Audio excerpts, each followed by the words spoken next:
This podcast is sponsored by nobody. Hey dudes, welcome to Splat from the Past, the only 80s themed horror sci-fi show where things can get totally radical. Now today I will be welcoming Sandy Kaye. Sandy is the host of Sandy Kaye Presents A Breath of Fresh Air, which is a radio slash podcast that she does. The podcast, shows up on YouTube, audio only. I think sometimes, yeah, visually she has people on camera as well. And she interviews legends. I mean, legends in the history of rock. I mean, so many people. Rick Wakeman of Yes, Dave Davies of the Kinks, Neil Schon of Journey. She's had Petula Clark on. I want to ask about that. The Cowsills, Gina Shock, they've been guests of mine as well.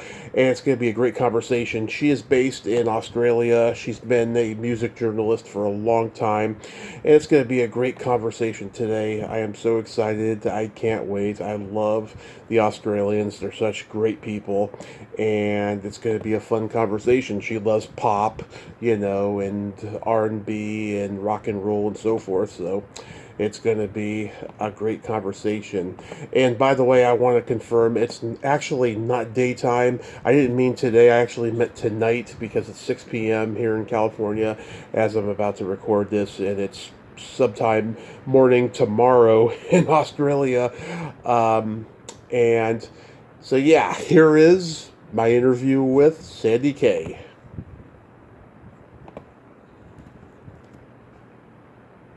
Hey, Sandy, welcome to the show. How are you today? Hello, Tommy. I'm terrific. All the better for hearing your voice. Oh, that is so sweet. Yes, this is such a great honor. Thank you so much for taking the time today. Hey, it's my pleasure. My honor. So, going back in time, what age did you start gravitating toward music? Well, as a young teenager, that's all I could think about, music and boys. And actually, they were quite intertwined because a lot of my musical memories had a lot to do with boys. Mm-hmm. So people often tell me that I stopped growing emotionally since about the age of 15 or 16, that my musical tastes have never really accelerated beyond then. And I don't care, because I think that the best music was in the 70s when I was a teenager, and there are a lot of people who agree with me, Tommy. Yeah, I my sense of humor never stopped after 13. I have a real boy's sense of humor, so I totally get it. Hey, we would have got on really well. Yeah, I totally get it. What was the first song you heard that just specifically emotionally impacted you?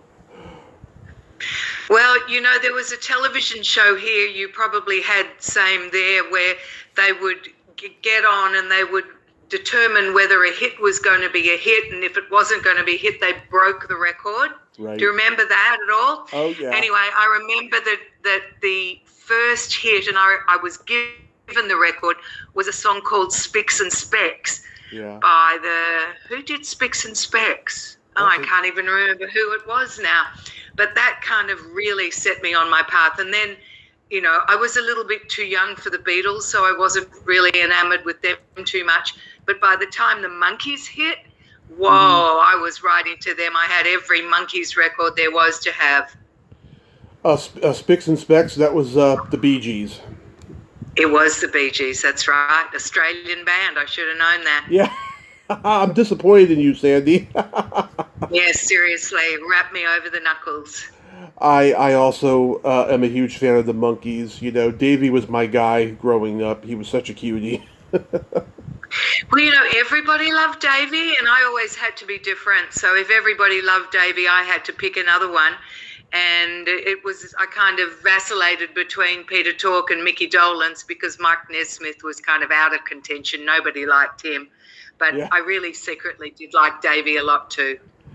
Yeah, I got to interview Mickey Dolenz's sister a couple of years ago, and it was the last night of their farewell tour. And a couple weeks later, of course, Michael died. But I thought that was so nice of her to, like, give me 30 minutes of her time, just before the show started, because she was exhausted. They were on a huge bus, road thing, and they had to do sound check before she did the interview with me. I mean, I thought just that was so sweet that she did that. Yeah, that's nice. I remember when I actually interviewed Mickey and I turned into that 14-year-old teenager. I just could not believe that I'm talking to Mickey Dolenz here and I'm interviewing him and driving the conversation. That was too much for me to handle at that time. I'm not usually nervous about people that I interview at all, but Mickey Dolenz was one that really took me back to being that age. Yeah, absolutely. Do you remember the first album you ever bought with your own money? The first album I bought with my own money was probably The Doors. Would have been LA Woman. Was that the name of it or something? Hotel. Morrison Motel. Morrison Hotel, that's exactly right. I think that was the first one I ever bought. Yeah. Gosh, well, that's really going back. I started pretty young, I got to say. I was right into music and boys before any of my friends. And as I said, I kind of never grew out of either. Love it. Yeah. How about the first concert you ever attended? My dad was a workaholic accountant and he promised to take me to Jose Feliciano. And I was really excited. I must have been about 11 years old. And the night came for the concert and my dad was too busy working. So he sent his secretary with me to this concert. So it was a bit of a bummer that he didn't take me. I was kind of looking forward to spending some time with him.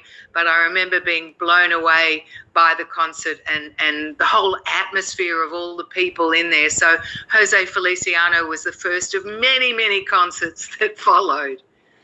Yeah, like I'm sure you're old enough to remember how the British invasion spun off into Australia having bands like the Easy Beats and of course eventually the Bee Gees, and then it just kept going from there and from there. Like the bass, oh no, basically Rollers is Scottish; they're not Australian, but that's right.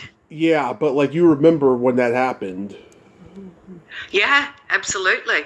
Yeah, it was huge. I mean, here in Australia, we were a kind of weird mix because we got all the music from the US, plus we got all the music from the UK, plus in the early days when I was growing up, Australian bands, there were quite a few of them around, but they started singing about Australia for the very first time. Up until that time, they'd all sung in English or American accents about English or American places, and they were all too shy or embarrassed to actually talk about Australia. So a whole lot of those bands started coming up and were really proud Australians to talk about, Australian places, suburbs, icons, ideas, whatever. So we kind of really, I think, had the best of all worlds getting everything onto the radio. And radios were so important. You'd walk around with a transistor stuck in your ear the whole time. You'd go to bed at night, pull the covers up over your head and have the transistor glued to your ear so that your parents couldn't hear that you were still awake. Our lives were ruled by music, weren't they? And it's not like that today anymore for kids. No, it's all, internet, they download, they stream stuff. It's just a whole different world now. I used to love to go out and get the new album that came out from the people from my generation, like I remember when Wilson Phillips and New Kids on the Block when I was really, really little came out. I just loved getting their albums on cassette and then eventually CD afterwards. That's right. Yeah. Isn't it amazing how vinyl's made such a comeback? I mean, I'm blown away by the fact that vinyl sales outsell anything else at the moment, and all this coloured vinyl that you can buy. But when I was married, my ex-husband had a huge collection of vinyl, a whole lot of collectors' albums, really rare albums. And I mean, I was such a stupid idiot in my 20s that I thought they were taking up too much room on the shelf. So I took them all down to a secondhand store and said, here, you can have all of these. Didn't sell one of them. Handed hundreds of albums to this guy who was very happy to take them from me. I often wonder whether that precipitated our divorce some years later, because my husband certainly wasn't happy with me. Yeah. Was it mostly pop and R&B that you gravitated toward, or did you like Motown and garage rock and progressive rock and all of that stuff? I loved all the Motown stuff. I loved all the R&B stuff. I liked everything kind of pre-1980. When it turned into sort of punk and garagey type music, I was kind of out already. I thought, nah, I like the melodic stuff. I don't like the yelling and screaming and all the ripped clothes and the piercings everywhere and all of that. So those bands weren't doing it for me at all. I kind of stuck with the ones that I'd come up with. There were a lot of pop songs that, take me back to the day, and I love how music does that when you can hear a song and it just instantly transports you back to where you were, maybe the first time you heard that on the radio or when you had your first kiss or worse. I particularly wasn't doing anything except raising children through the 80s then, when all that other music was on. I mean, there was a few exceptions, like there was Spandau Ballet in the 80s. There was people like Nick Kershaw. There were a few exceptions that had kind of borrowed from the ones that had come before them. But the ones that really tried to be outrageous and go really heavily punk, nah. Were you into all of them? I got into it a little later on my own because when I was growing up, my dad got me into AC/DC, the Beatles, the Stones, Rod Stewart, Leonard Skinner, people like that. And then there was a lot of people I got into later on my own, and punk was definitely what I got into. I love the Ramones, and Iggy and the Stooges, and the New York Dolls, and stuff like that. Yeah. Yeah, there were a few goodies amongst that lot for sure, but good on your dad for teaching you all about music. And I imagine he had the music blaring in your house all the time, and that's how you learnt about music, right? Oh, yeah. We had a turntable with vinyl records. He had a rock band when I was a kid for a couple of years called TNA, not named after tits and ass. It was Tommy and Alan. He had two guys in the band named Alan, so that's why it was called TNA. And yeah, my dad played pretty good guitar. I used to joke with him and told him he was terrible, but now I don't do that anymore because I'm older and I have appreciation for his guitar playing now. Right. Yeah, of course. But yeah, I mean, my dad was the musician. He tried to teach me to play chords, but my fingers were too fat, and I just didn't have that hand coordination to play guitar. I wanted to play drums at one point, but my mom was like, no, you're not going to be rehearsing in the garage like my dad's band rehearsed, But yeah, music has always been a part of my life. Yeah. It's a big part of everyone's life, I think, no matter what sort of music they like. And that's what makes us all so different. We can have our own tastes, but whatever anyone likes, it plays still a huge part in our lives, doesn't it? It still does. It always will. Music has always been what makes the world go round. Yeah. Now, something I realized recently that I had never realized before, aside from AC/DC, which, by the way, it was a mixture of Australians, Englishmen, and Scottishmen in that band, not a lot of Australian musicians were influenced by blues, unless you can enlighten me. No, that's actually very true.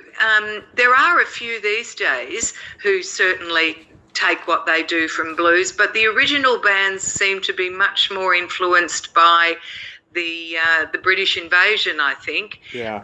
And there was the AC/DC that came out of here. There were other bands in the 70s called Skyhooks they were kind of really ones that spoke about Australiana type stuff. There's a guy called Dave Warner who is still an iconic Australian musician who, again, talked about suburban Sydney and where he grew up. Guys like John Paul Young, who did same. We've had quite a few. Little River Band, they were an Australian band who hit it big in the States, who followed sort of in the Eagles sort of footsteps, that California sound, I guess, although Graham Goebbels, who wrote all their stuff, would never ever admit that he's followed anybody. So we've certainly had our fair share, but you're right in terms of blues is something I think that most musicians start to learn when they set out. You either start to set out classically trained, and then when you want to break away from being classical, you start to learn a few blues chords. But then if that music doesn't grab you, you kind of go off and find your pop stuff, or your country sound, or your punk sound, whatever that your individual sound is likely to be. Yeah, it's funny. I've talked to a couple of the English new wave guys from the early '80s, and they told me growing up in England in the '60s, they were pretty much indoctrinated into loving the blues because there were so many British bands being influenced by the blues. Of course, you got Clapton, and you got the Animals, and then eventually by the late '60s you got Zeppelin, Humble Pie, Free, Traffic before they went jazzy. That was in England, and then over in the States we had Mountain and Joe Walsh, etc. By the '70s. Well, it's interesting that you say that, because a lot of the English artists that I speak to, they talk about how they revolutionised American blues music, sort of funked it up, and then took it back to America. So a lot of the artists, the American artists, weren't even aware of these incredible blues musicians that were living down the road from them, or making music, in the next state, until the British kind of made it popular and sent it back to you. So it was a real melting pot where it took that original music to hit the other side of the Atlantic, for them to fall in love with it, and then for them to send it back and go, hey, look what we've got, for America to fall in love with it again and build on it one more time. Yeah, and the funny thing is, all those bands that came from the British invasion, it don't matter if they were bluesy or not, each one of them had at least one blues cover on every album. Yeah, absolutely. Yeah. Not so much the Beatles, because they were like R&B and Motown, but like as far as like the classic blues, they all did. Even Herman's Hermits and the Zombies had at least one, and the Hollies. Yeah. That's right. Well, that's their roots, isn't it? None of them would say their roots are any different than the blues. I mean, some of them, the doo-wop singers, in the 50s and early 60s, they sprung from the cotton fields, from the blues. All of them that came up, really, I can't think of any that would say that blues wasn't their first love. Exactly. So what made you want to get into journalism? Well, when I was there was a few things that happened, actually. When I was about 9 years old, my parents would go out of a Sunday afternoon and leave me at home alone with my 4-year-old brother. I guess something you would never, ever do today. Yeah. And I was really in love with Dinah Shore, the talk show host, the American talk show host, long gone. And I would rearrange all the sofas in my living room, and my mother had this single blue glass rose vase, and that became my microphone. And I would sit on one of the sofas and I would interview the Beatles, Elvis, the Monkees, whoever were my guests for that day. Imaginary people, obviously, right? Yeah. So that's how I'd spend my Sunday afternoon as about a 9 or a 10-year-old. Simultaneously, I went to just the local school, and I was doing creative dance with the teacher who lived next door to us and her son, and she was doing a program on television called For Schools program, and every week me and my next door neighbour Jamie would be picked up in a limousine and driven to the TV studio, where we would have to dance different sequences for this television show. And we'd come to school the next day, and the whole theaterette, do you remember the days of theaterettes in school? I don't know if you guys had those. We did. The whole school would gather in a theaterette and watch the replay of this TV show, because it was a For Schools show. Oh, okay. So I would sit up there very proudly watching myself on television, and I thought, oh, I like the feel of this. I became quite a celebrity, at the age of 10 or 11. So I got the smell of the television studio, I think, at that time. In those days, it was film and it was black and white, but the smell never left me. And once I finished my own schooling and went to university, I studied for a law degree, but I hated it. It was so dry and so boring that I ran away from that degree, much to my father's disgust. I wanted to join the media. So I went up to a place north of where I live called the Gold Coast here in Australia, and I got a job at a radio station. I was maybe 17 years old, and I was so naive. I took a girlfriend with me and spoke to the program director of the radio station and said, have you got a job for us? We'll do anything. And he said, well, I've got one job as a promotions girl, but that's all I've got, one. I said, we'll take it. We'll split it. Mm-hmm. And I was so stupid that I didn't even realise doing that would mean sharing the single wage. We nearly starved for that next 12 months, but it was the best fun I have ever had. And media is such an area where, I'm sure you kind of hop around from one job to the next job to the next job. Yeah. So I was never formally trained as a journalist. There was only one school at the time that took potential journalists, and they didn't want me. But I was thrown in, to the deep end of the swimming pool and had to swim. I'd come back to Melbourne after this stint on the Gold Coast, and I hassled the news director at a radio station to let me come in and do something. Every day for 3 months I would call him. I don't know why he even took my calls, but he did. Eventually he said to me, oh, Sandy, the traffic girl's gone off sick. Come on, you can come and do this. So I drove all the way out to the radio station and I started to call the traffic. Well, I had no idea what I was doing. Nobody told me what to do or how to do it. So I was telling people to get off one road so that I could get a clear run home, and I just was having fun with the whole thing. Anyway, he liked this irreverent style, and a few weeks later said to me, do you want to read the news? Sure, I'll do anything, whatever you want me to do, no problem. Well, in those days, there were no female voices on radio whatsoever. I know that's hard to believe for anybody younger listening, because at the time, the guys all thought that a female voice was much too squeaky and not suitable for broadcast. Today, female voices are everywhere. They do every ad. They do all the news reading. Yeah. They do all the hosting of shows. I don't have to tell you.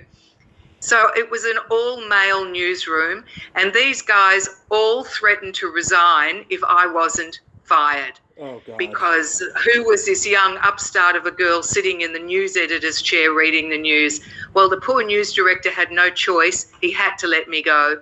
And I came flying home that day on the road I'd told them all to clear out of, and started applying for other jobs. Well, I was picked up by another radio station, by a very out there broadcaster who said, well, it kind of made news, my sacking. And he said, well, you're the type of girl we want to have work for us. So I went to work for them, and then I got offered a job in Sydney. I became Sydney's first commercial radio newsreader. So I was kind of a bit groundbreaking for women, because there are millions of them around today. So one job led to the next, as happens. And, I've hosted radio shows and produced radio shows and moved into television and was a news reporter for TV and a current affairs reporter for TV and an anchor and a producer. And I did a lot of producing for American television shows like Extra and Inside Edition, that sort of stuff. I was the person on the ground here in Australia who, find the segments and go and talk to them. And I just loved it. You could give me a job where I could talk to somebody and, there's a story in it, and you fashion the story in whatever way you have to do it and put it to bed, and the next day you're off talking to somebody else about a whole new thing. There was nothing better in the world. I have loved every single minute of my, I had to say, 40-something-year-old career. Oh, I love it, and I just love how, you overcame that patriarchy, because even in Australia that exists. God, that is... Yeah, awful. Sure does. The only thing that hasn't changed, Tommy, in that time, and I think you are a little ahead of us, is that aging women can still appear on television. and you tend to welcome a woman as she ages and appreciate the wrinkles and the experience that she carries. Here, it's all young women. It doesn't matter about how experienced or inexperienced they are. They just have to be eye candy. You can't be an aging woman on television. I'm still waiting for that to change. I am too, and I think women with more experience are more attractive, quite frankly, than women who aren't. So, thank you. That's nice. Absolutely. So, how does a breath of fresh air come to materialize? Because I started listening at some point during the pandemic, and I got connected to you on Facebook. That's how I first became aware of you.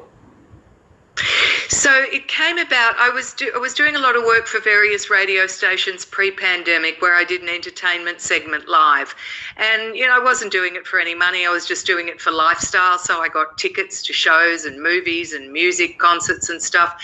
I'd just jump on and tell them what's going on in town or what people should go and see in the coming week, what movies were good, all that sort of stuff. When the pandemic hit, as you know, and everything closed down, nobody was going into the radio stations to fill their shifts. And a few of my stations said to me, do you think you could blow out your 20-minute segment and make it an hour so that we're filling our schedules up?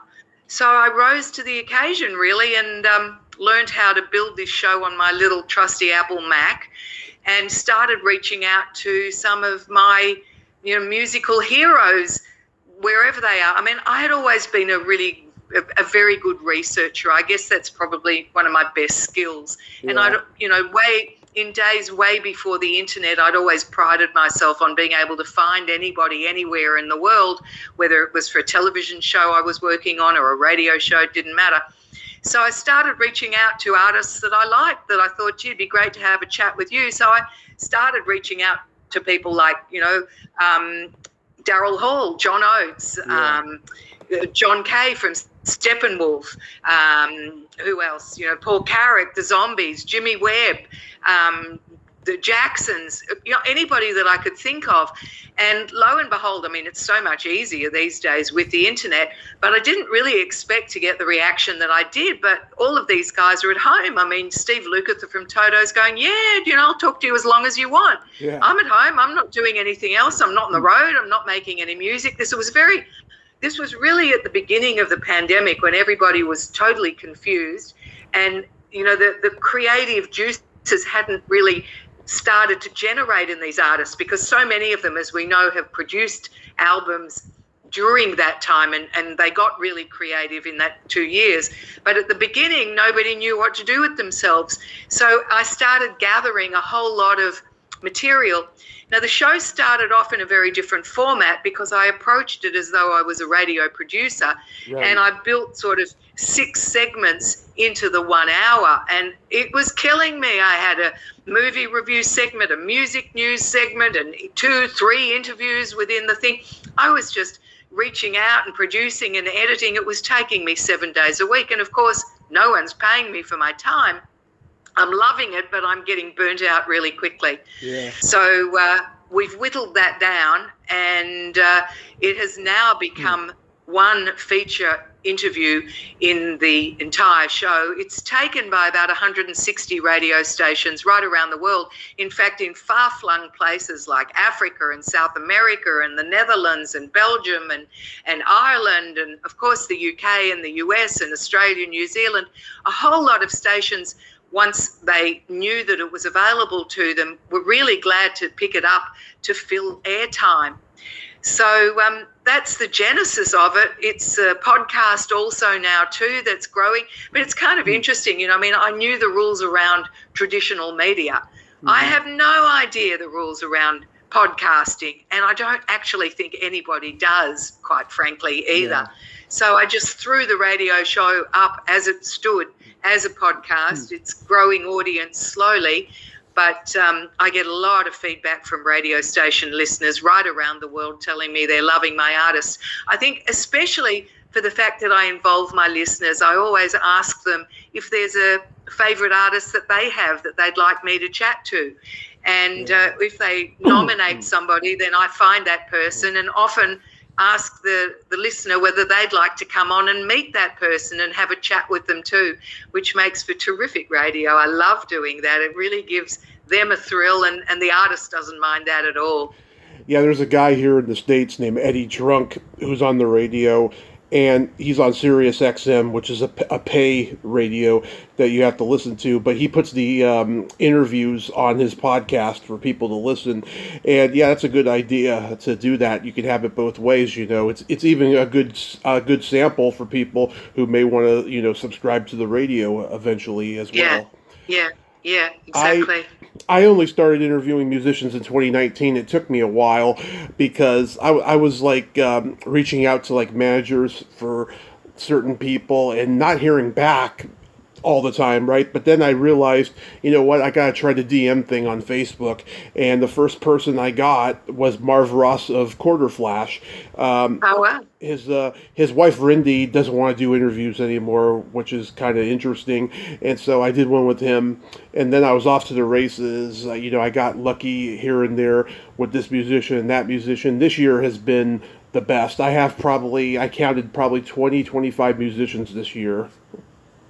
Awesome. Oh, they're so nice. I mean, it's amazing how on a pedestal I put them all when I was a teenager, or even in my 20s. You really tend to think of these guys as supernatural beings, and yet each one that I chat to is more down to earth than the next. It's a lovely surprise to know that they're just as human and just as troubled and just as real as you and I are, and I really love chatting with them, and I love connecting my listeners to them, because, as I said, they get such a thrill talking to their favourite people. I know that I had this woman in Sydney who wanted to talk to Dennis Lochieri from Doctor Hook, and she was just dumbstruck. She said, look, I've loved you since I was 10 years old. And she had all sorts of questions for him. And he was so happy to chat with her. It was great. You know what? One of my favourite interviews, one of the most difficult ones I've got, and I really understand what you say, because when you reach out, often you don't hear back, and it can be quite demoralising. Yeah. Given social media, it's a whole new way of getting to them, and it often proves very fruitful. But it took me 2 years for Gordon Lightfoot's manager to grant me an interview. And I'm so glad I got it, because, of course, now he's gone. A few of mine have already gone. Mm-hmm. And I've really gone about making it my business to document the lives of the artists from the 60s, 70s and 80s, hopefully before it's too late, and in their own voices. Yeah. I mean, some of them, as I said, have already passed on, and I'm hoping that there's a bit of a legacy that I can leave behind, where future generations of kids or potential musicians or whatever will enjoy going to hear these guys talking about their own lives. But Gordon Lightfoot was already, 82 years old. And some of them at 82 are really clear and bright and excellent. Gordon Lightfoot was like talking to somebody's grandfather with their hearing aid out. It was really, it's the most difficult edit job I have ever had to do. But I was a long-time fan of Gordon, so I was very glad to nail it. Yeah. Oh my God. So let's talk about some of these legends you've had on, like Petula Clark. Now, she was a civil rights pioneer when she embraced Harry Belafonte on TV, and recently I had Steve Binder on to talk about the Elvis '68 comeback special, and we talked about that moment when Harry embraced Petula Clark, because he had just died when I talked to Steve. So yeah, what was that like talking to her? Well, she was even a bit before my time, I have to tell you, Tommy. I was a child when she was singing, "Don't Go Down in the Subway, Baby," and all of that. She was a singer in the 60s. So these guys are legends. So it was really nice, and she was gorgeous. She was really giving of her time, and she lives in Switzerland these days, and she was talking about, what she does for exercise, because I always take them off their music as well. I like to know what they're like as people. And, she talks about what her exercise regime is like. like, and how her daughter got her into doing yoga, things like that. She was lovely, absolutely lovely. So many of them. I mean, another one of that vintage is Noel Paul Stookey from Peter, Paul and Mary. And he was just the most beautiful, humble man. I mean, with all their successes, I would have thought that fame would have just gone to their heads and he'd be kind of unreachable. But no, he was amazing. I mean, Susie Quattro, you know, some of the younger artists refuse to talk with me on Zoom video without having, they're not video ready, they say, without makeup and hair done. So they want to do it audio only. Well, Susie Quattro's in her, you know, almost mid-70s, and she's like, I don't care about makeup or hair. Who cares what I look like? She's awesome. It was such a treat. I had Susie on back in May. I have mixed feelings about that interview, but someone told me today that he happened to listen to it and he thought it was great. But I don't know, just because I was there, I'm my own worst critic, you know? Yeah, you often are. I mean, I totally understand where you're coming from. Sometimes you think, oh my goodness, what am I going to do with that? It's just a dog's breakfast. But I think, you know, you kind of settle down into them as long as you've done a bit of research and you've got enough to talk to them about if they dry up. I mean, where the artist kind of keeps chatting and is happy to talk about themselves, and let's face it, most of them are really happy to talk about themselves. You know, that you don't even need to interject. You can just listen to them as though you're, you know, sitting opposite them over dinner or having a glass of wine or something. But when they stop after one sentence and you know, it's time for you to interject again and it becomes a bit staccato, it can get a bit difficult, can't it? It can. Yeah, I mean, there's certain people who are very defensive and they got something to hide, or there's people who just, they're tired about getting the same questions over and over again. But then they start to perk up when you know, put a new spin on the questions or ask them something completely different. You know, it's very tricky. Yeah, well, I mean, imagine how many times these guys have talked about themselves and spruiked the same lines. I mean, I get sick and tired of hearing myself talk about it. And gosh, nobody really wants me as an interviewee. These ones are all so sought after that it is important that you change up the questions a bit and go off track and give them an opportunity to talk about something that they, you know, haven't talked about hundreds, if not thousands of times before. Let's see, how about Terry Nunn of Berlin? She was terrific. She was really good. We talked a lot about the pandemic and how she felt she'd neglected her daughter during that time and how she hadn't realised that she was either neglecting her or that her daughter was actually in trouble until the 18-year-old daughter came to her and said she was depressed and thought she might take her own life. And then Terry went, oh my God, what is happening here? I better, you know, pay a bit more attention to her, which she then started to do.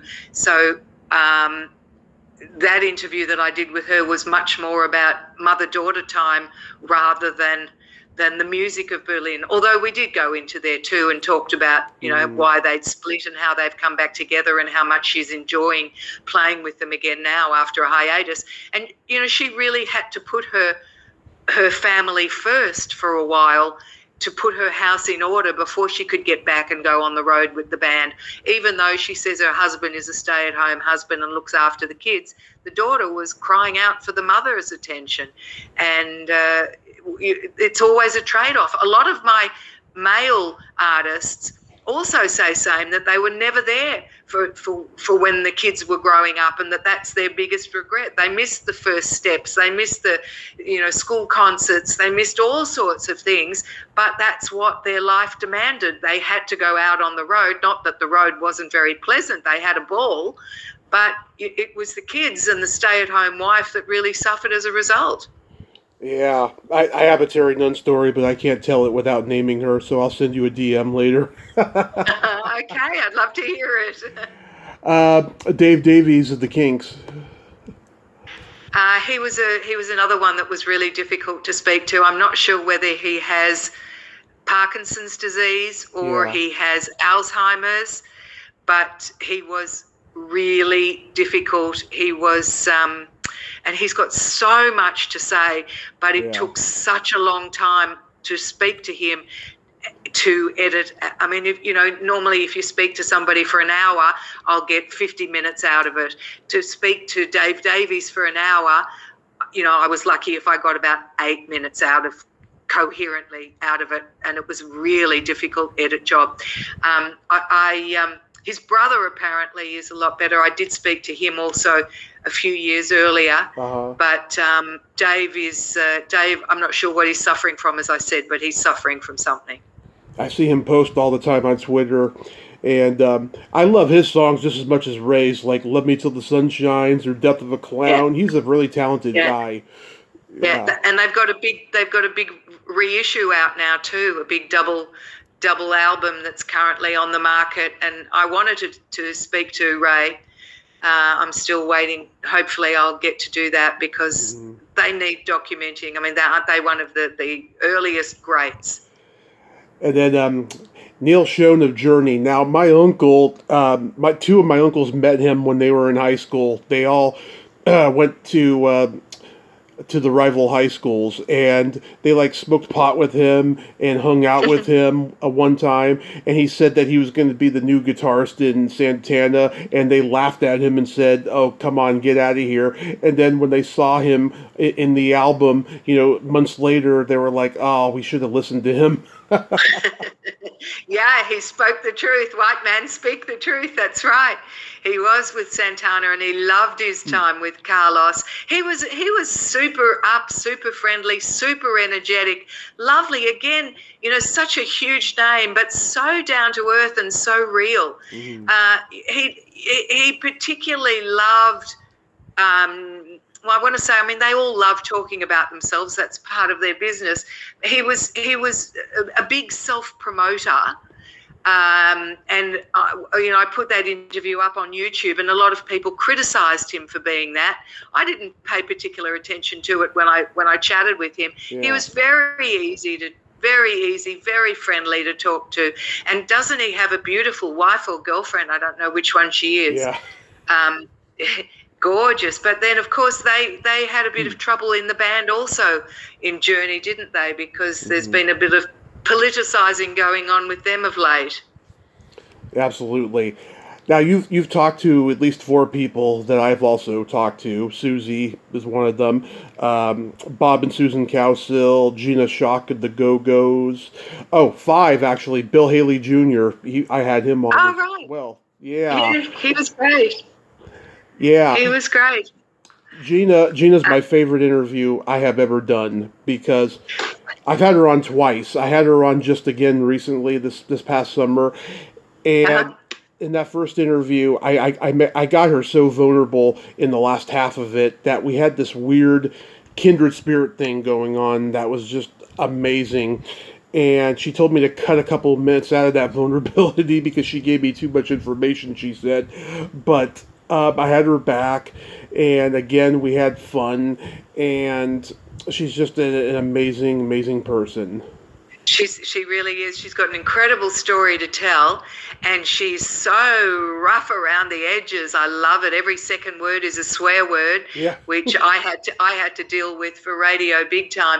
But she was so super friendly. She's like, "Oh, next time you're in LA, come on, we'll hang out and everything." She's just lovely. And again, growing up with them and seeing them playing on stage, you would never think there was like hey, come and join us, chill out with us or whatever. Yeah, she was. I think she would have to go be one of my favorite interviews too. She was awesome. Yeah, no, the Go-Go's, they were very inclusive and fun back in the day. They loved the party. They welcomed everybody. Did. Yeah, they were great. Yeah, Susan Cowsill, I loved her so much when I had her on, and I just love her energy, and she's so sweet. And I remember I told her, her and John Stamos have known each other since they were kids. And she had no idea that his belly button was really ugly because he shows it in every, interview that he does. And she's like, "Oh, I'm curious now. We're supposed to have him back on our podcast soon. I'm going to ask him just to show it when he's on." I'm like, "Yeah, you should." Oh, that's hilarious. I had no idea about that. That's funny. Oh, my kids love John Stamos. He was a television idol, wasn't he? Oh yeah, absolutely. So who's on your bucket list that you would like to get? I'm still waiting for Ringo. I've been promised him. I'm waiting for him. I'd like to talk to him. Um, My nephew wow. just saw him. Just saw him live. No, I didn't. Did you? No, my nephew saw him live. Oh, wow. Amazing. Yeah, see, we don't get the opportunity here too often for that.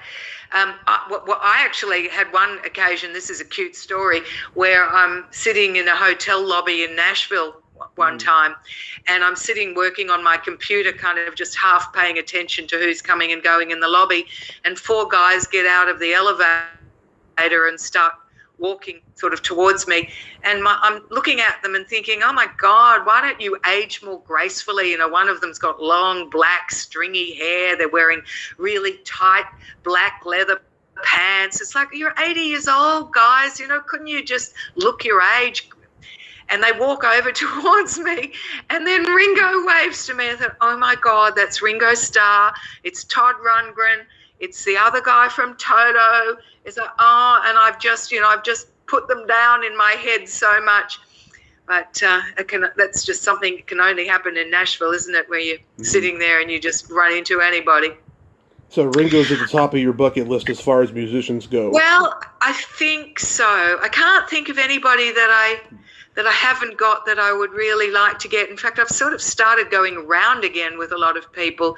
You know, I mean, the Alice Coopers that I've spoken to, he's a complete genius. I mean, I could talk with him or listen to him. Oh, he's my hero. Here's another one my dad got me into at an early age. Yeah, he's genius. And I mean, I'm not really into his music so much, but his whole stage act and his persona and how he talks about that is just fascinating. I just think he's brilliant. Who am I searching for? I'm kind of there with who I wanted to get. I mean, there's still a lot that I've got coming up, but there's nobody that's eluding me. I can't think of. I'd like to talk to somebody from the Eagles. Oh, yeah. I'd like to talk to them. Joe Walsh is somebody that I've been hanging out to get for a while. I haven't been able to get him as yet. Stephen Stills. I spoke to Graham Nash. Yeah. I'd love to talk to Neil Young. So there are a few when I start to think about it that I would still like to put into my archives for sure. Do you know Debbie Kruger? I've heard the name. I don't know who that is. She wrote a book. She's a rock journalist from Australia as well. She wrote a book about Australian musicians, and she interviewed so many of them for this book back in like 2004 or 5, and she just came out with a new edition of it, and she had interviews with guys from Men Excess, Men at Work, Split Ends, The Easy Beats, everybody, and I had her on a few months ago. She's really funny and very flirty and sarcastic. I know. Yeah. Oh, that's very cool. Isn't it interesting, though? I mean, sitting here in Australia, I kind of poo-poo all of the Australian acts. I mean, I know that it's always what you haven't got that you really want. So for me, my interest lies in the English and the American ones, and Canadian to a lesser extent too. Oh, yeah. But the Australian ones, I figure, well, I can get them anytime. You know, they haven't done half as much as these other guys. You know, so I sort of throw one in every now and then just to pay my respects to them. But you know, I go on the big chase for the bigger, well, what I consider the much bigger names. But I guess, you know, when you're sitting over there, the Australian ones are kind of as exotic as the American ones appear to me from here. Yeah, it's funny how you say that, how the Australians haven't done nearly as much as, you know, other people, musicians from other places. That is true. I mean, you don't hear a lot about, you know, the guys from all those bands that I mentioned, you know, doing super groups or anything like that. No, they don't. I mean, there's been a few big Australian bands, as we all know, and a few who've paved the way for others also. And to be big, you have to crack America. And in order to crack America, as a lot of them have been telling me, they needed to put aside at least 9 months to travel the entire country. And you need to have very deep pockets, or a promoter who's got very deep pockets, in order to facilitate that. So back in the day, there were a lot of them who wanted to break it over in the US and who simply couldn't afford the time to go and tour as extensively as they would need to start to make an impact. So, some of them went and toured through the South and, were huge on university campuses and in various arenas and the like, but they couldn't sustain it. They would end up coming back home again or going to the UK, where even there was a little bit easier. Right. So how often... You've got a big country. Right. So how often do you drop new episodes?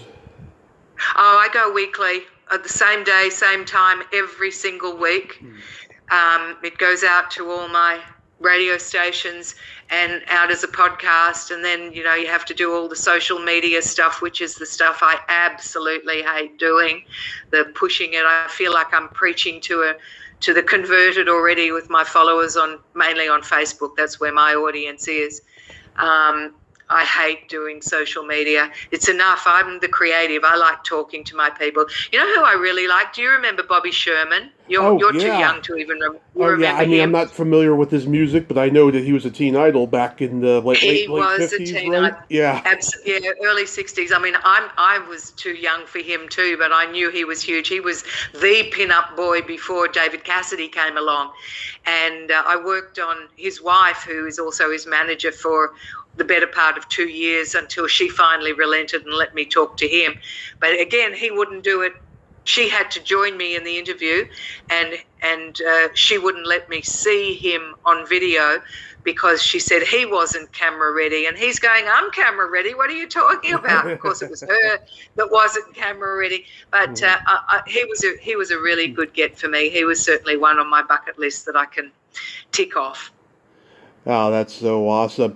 Real quick, we got to play my secret silly game. All right. This is a series of silly slumber party questions. No win or lose. It's just pure fun. And how the game works is I ask you the question, you answer it, and then you ask me that exact same question and I answer it. And feel free to comment on the answers because they might be funny. Okay. Sandy, are you ticklish? Absolutely. Are you? Oh yes, very ticklish. But if you tickle me without warning, I might hit you in the groin. What's your most ticklish place? Either on the soles of my feet or around my belly button. Oh, I love my belly button. That's my favorite place of my whole body. I was going to ask you that next. Are you an innie or an outie? Oh, I'm an innie. Yes. You? Same here. And what about Stamos? What about what? What about John Stamos? Is he an innie or an outie? He looks like he was an outie that was cut wrong when he was born. That's why I think it looks so ugly like it does. Okay. Blame his parents. Yeah, and you can Google it too. There's pictures on the internet of it. Oh, okay. I'll do that. Yeah. What color are your toenails painted? Well, actually, they're painted at the moment kind of a really light pink because my daughter's getting married tomorrow. So we've just come from the nail salon yesterday. Normally, I don't paint them at all. I don't believe in doing all that stuff, but they're a very light pink today. What about you? Right now, mine are not painted, but last time they were purple lavender. Oh, very nice. I'm partial to black on my toes, personally. Yeah, it's funny. I've had my toenails black, and my mom's like, that is so ugly. Don't ever put black on your toenails. It's too goth. Exactly. What would you say is your best personality trait? That's hard. My friendliness. I'm friendly to everybody. I've always been friendly to everybody. When they used to complain that, at school the kids got picked on or whatever, I was friendly to everyone, whether you were a dag or a groover or whatever you are. I just tend to find the best in everybody. So I'd say my warmth and friendliness. What about you, Tommy? I have empathy and I have no filter. Oh, right, yeah. I have no filter too. I'm not sure that's my best trait though. Yeah, I get myself into a lot of trouble with that. yeah. What's your favorite place to have a quickie in? The bushes at the beach. Love it. You? Back of a movie theater. Oh, nice. I like it. Back when you could actually get away with it. Yeah, Yeah. I used to give really good finger quickies. And also, I think the toilet in an aeroplane is pretty cool also, except Yeah. that they seem to have been making those toilets a lot smaller over the years than I remember them when I was younger. Oh yeah, anybody could hit their head on those ceilings. Yeah, that's right. uh, Absolutely. if you could have anything named after you, what would it be? Um, um, anything named after me? A street. Okay, What about you? a vibrator. Oh, you're a devil, the Tommy vibrator. I love it. No, the Tommy Chatsy. Okay. And then my favorite question: is there a stinky smell Yeah. that just makes you gag? Well, someone else's vomit. Oh yeah. That's disgusting. I had my granddaughter vomit all over me, like you picture a whole bucket of vomit Hmm. and pour it over you from chest to knees. Hmm. That's what she did to me on Friday. And oh, I was like, oh my God. And she's only 3 years old. So I think her vomit doesn't smell as bad as an adult's vomit, but it brought back terrible memories. What about you? Either farts or feet. Oh, okay. No, I can handle farts, and I don't feet. I don't mind underarms. I'm not really partial to male underarms after working out. That's like a bit vomitous. Sandy, thank you so much for coming on and doing this, and I will continue listening because you are awesome. Thank you so much. It makes me so happy that you, in fact, do listen because I keep picturing my audience as being, baby boomers who grew up with the music of the artists that I talk to. And to hear someone like you who's obviously quite a deal younger than that, it just makes me really proud that my work is reaching you, Tommy. And, you should come out here to Australia too. Come and visit us. All of you, everyone listening, come, be my guest. Someday, I want to do some traveling next few years because I just turned 40, and it's like I'm only going to be young once, so I will travel, and I will get to Australia at some point. Excellent. Excellent. Well, you make sure you look me up when you do, Tommy. I sure will, Sandy. Have yourself a great, I guess it's day over there. Have a great day over there, and I'll have a great night. Good one. We'll both do it great. Thank you so much for having me on your show. My pleasure. Okay, bye-bye.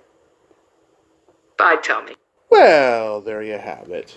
Sandy Kaye. Ain't she a sweetheart? Oh my god, I love Australians. I do. They are so awesome, so personable and friendly. She's very friendly, and she's a great person.